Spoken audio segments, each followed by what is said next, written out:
So you've been thinking about making a vinyl art toy. How do you do this?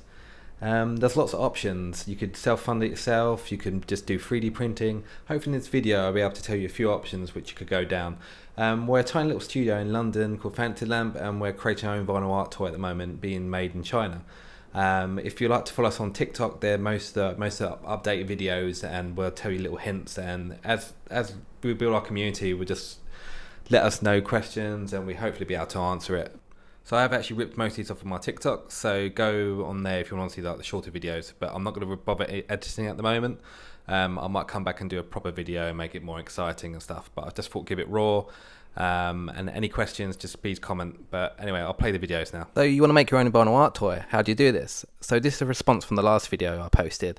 So I'm going to do a few little mini series of different routes you could potentially go down, from the DIY to the manufacturer way. To start off, you need to basically make a design of what character you want to do. I'll then do a 360 view of that. And then if you want it to actually be made into 3D, you either need to find a 3D artist, or if you've got the skill yourself, model it up. There's lots of there's actually some really cool like software out now. I think it's Nomad for the iPad. I personally do it in Cinema 4D, but there's like Maya, there's Blender, which is free, and then from there you then either need to export it as an OBJ or as FBX. And there's another term I have to figure out what it's called. So once you've got your design and you've got it 3D modeled up, you've got to decide what direction you want to go down. So there's a few different directions. There's vinyl, which is more catered to sort of softer designs and more little rounded. Let me get an example, one sec. So this is vinyl. This is Astro Boy. As you can see, it's very sort of rounded off. That's what you feel when I think of typical art toys. I think they're made out of vinyl.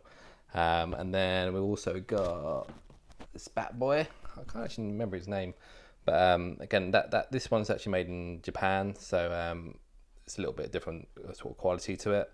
Option you got with PVC, which is the route we're going down. Again, it looks very similar to sort of vinyl.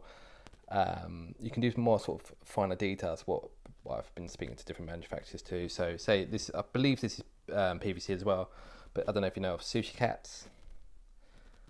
They're getting quite a lot of detail in them.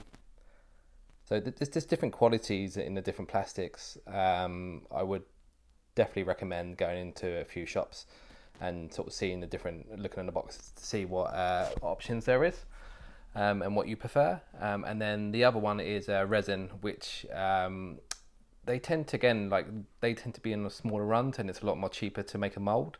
I'm going to go in this more in other videos about that sort of side to it. But resin, you can tend to do like a smaller run to them, but they can be massive as well. And they tend to be a lot more hand painted. With the PVC, they tend to be like printed on by like a printer, not a printer, but like a manufacturer sort of side to it. And also another note with resin, they tend to be a lot more heavier. So with the PVC route we're going down, should hopefully be a lot more easy to transport for people when they're on their travels. Part 2 of creating your own vinyl art toy. So today I thought I'd talk about 3D printing. It's personally something I haven't gone down the road yet, but I think for 3D prototyping and actually creating like one-off pieces or a few multiple pieces, it's definitely an option. So this is a quick video of Michael Wong. Go and follow him. He does some amazing videos, but this is sort of behind the scenes of 3D printing. The 3D print is ready, but there is still a thin layer of liquid resin on it. It goes into a 99% isopropyl alcohol bath. This whirlpool of alcohol strips away the extra material. After it's done drying, it gets hit with ultraviolet rays to further harden. So that's a snippet of Michael Wong's video. Check out the rest of it. He does amazing content. It's just his day-to-day life of his art. So you're wondering like, how much would it actually cost to actually get a 3D printer and to create the toys. An artist called Christopher Luke, who I've recently just followed, he's just personally bought a 3D printer himself. If you don't know his work, you should definitely check it out. He does a lot of all skulls and skeleton sort of artwork, and he's done a lot of vinyl toys. So Christopher, he ended up purchasing a Egon Saturn S printer, and that was part of the package apparently. And that cost about £530. And with the bottle of resin, which is to make the actual toy, that cost about 30 quid. He's basically producing this skulls for you can produce 3 at a time they're 2 inches, and they cost about £3 each. Obviously on top of that, then you've got the electric, his artistic skills and the whole production of that. So that's like the sort of modelling to the finished result. As I said, this is all pretty new to me, so I'm learning it as I go along. So don't just take it all with a pinch of salt. I definitely would like to get a 3D printer at some point, especially doing my own prototypes. I think it would be a sort of, at the moment I'm sending them to get someone else to make them, because I just don't have the sort of potential time for it. But in the next videos, I'll probably just talk about the route which we're going down. It's the Alibaba way, with using a manufacturer. And also I'll probably end up talking about the fact that obviously there's traditional model makers who end up making their own molds, which again I don't personally know too much about, but I'll try and find the people to hopefully explain it better than I can. So hopefully you found this useful, and again, any other questions, just give me a shout. Cheers, bye. Part 3 of creating your own vinyl art toy. So today I thought I'd talk about the Alibaba route. So you've got your design and maybe 3D modelled. I think you can possibly go with the 2D design and take that to the manufacturer. So what do you do first? Head over to Alibaba, type in custom vinyl art toys or blind box. Before sending your design over or your 3D files, I probably would ask potentially for them to sign an NDA. I would advise that, but in court of law in China, it's a bit of a weird one, but for peace of mind, maybe from the UK perspective, I would get someone to sign that. And if there's a toy you tend to really like and you like how it looks, they tend to be printed on the box where they actually got manufactured, so you might be able to find them through that way. And then I advise just starting a conversation with these companies. There's live chats in Alibaba. You'll be able to ask them lots of questions. I find they're very, very helpful. I would then just speak to all the different companies and get quotes from each company. Some of them do like you to send the file or the illustration, and then they'd be able to quote it appropriately. Just so you have an idea of, say, a sample, the ones which I'll show a picture of the samples we got, they vary from each company's from, say, they all work in dollars in China. So it's either $230 to $560 and higher for a sample.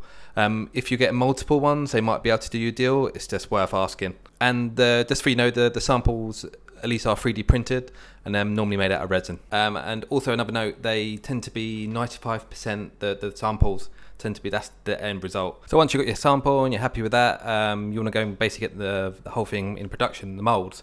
So I looked into originally vinyl, and I got quoted about $1,800 for the actual mold for a vinyl toy. We ended up going down the PVC route. So from different multiple companies, we got quoted for the actual mold. That's one for $3,700 to $5,000. So that's the mold on its own. And then once you've got the unit price for each figure, which again, we got quotes from $350 to $8, $10. So it really does add up. With the minimum of order of 1,000, obviously if you order more, like 10,000, the unit price will come down quite a bit. But as we're a new starter, we're just going to see how the market works with 1,000.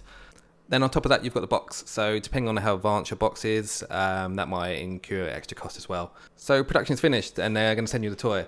So you've got shipping cost and insurance, and that ranges, this is not final yet because they still haven't gave me a proper quote for it, as the supply chain is going up and down at the moment. It's pretty insane. It's $1.50 to $2, and that might end up going up. The other thing you've got to think about also is, as it's in dollars, at least with the pound, it's tanked in the last few months, so we get less for our money. And when it finally arrives to the UK, you pay import tax or VAT.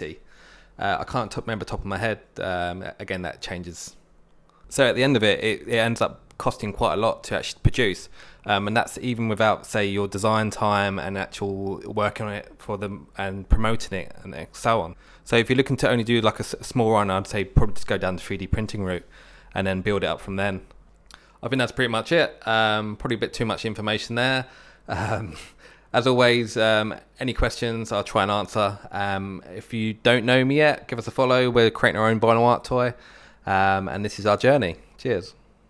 If you found this video really useful, let me know in the comments please, and subscribe. I'm new to YouTube. I don't know if I'm going to be bothered to do this because it's a really time consuming thing, but if it's worthwhile, if people think it's good, please let me know. Anyway, have a great day.